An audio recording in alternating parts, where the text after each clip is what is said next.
প্রায় এক যুগ সংস্কারের অভাবে চলাচলে অযোগ্য হয়ে পড়েছে সাতক্ষীরা শ্যামনগর সড়ক। এতে চলাচলের সীমাহীন দুর্ভোগে পড়েছেন জেলার ৪টি উপজেলার অন্তত ১৫ লাখ মানুষ। সাতক্ষীরা মেডিকেল কলেজ থেকে শ্যামনগর বাস স্ট্যান্ড পর্যন্ত পিচ ও পাথর উঠে গিয়ে চলাচল অযোগ্য হয়ে পড়েছে সড়ক। দুর্ঘটনা বেড়েছে অনেকাংশে। স্থানীয়রা বলছেন, এই সড়ক দিয়ে ব্যবসায়ীরা বেশ কিছু পণ্য পরিবহন করে।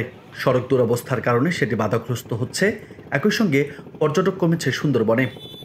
আমরা চলতে গেলে আমাদের গাড়ি অসুবিধা, মানে বল ব্যালেন্স কিছু থাকে না, মানুষও অসুবিধা, ব্যথা পায়, এই আর কি। রাস্তা চলা আমাদের মধ্যে খুব কঠিন হয়ে যাচ্ছে।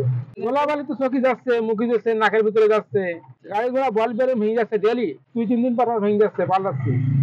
এত খারাপ হলে চলা যায় না রাস্তা। মানুষের চলাচলে ধুলা বালি ময়লা আবর্জনা এবং গাড়ি ঘোড়া খুবই বিঘ্ন অবস্থায়, মানুষের পরিবেশ নষ্ট হচ্ছে ধুলায়।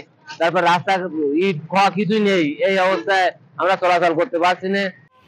এর আগে বাংলাদেশের সবচেয়ে বড় উপজেলা শ্যামনগরের সঙ্গে সড়ক যোগাযোগ অক্ষুণ্ণ রাখতে সড়ক ও জনপথ বিভাগ উদ্যোগ নেয়। উদ্যোগের আওতায় সাতক্ষীরা মেডিকেল কলেজ, আলিপুর বাজার, আলিপুর শ্মশান, কুলিয়া সহ সড়কটিতে অন্তত ২১টি স্পট চিহ্নিত করে পাকা রাস্তার উপর নির্মাণ করা হয় ইটের হেরিং বন্ড। তবে তা দুর্ভোগ আরও বাড়িয়েছে। এখানে হাজার হাজার পর্যটক তারা সুন্দরবন দেখতে আসে, কিন্তু এই রাস্তাটা এমনই একটা অবস্থা যে রাস্তাটা কোনোভাবে সংস্কার হয় না।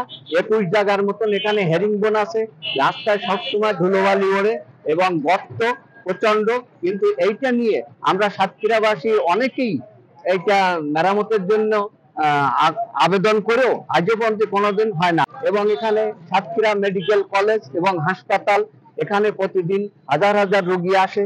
এই রাস্তায় খুব দুর্ভোগ এবং এই মেডিকেলের রাস্তার পাশেই বাইপাস হওয়ার কারণে সেখানে প্রতিনিয়ত সড়ক দুর্ঘটনা ঘটছে।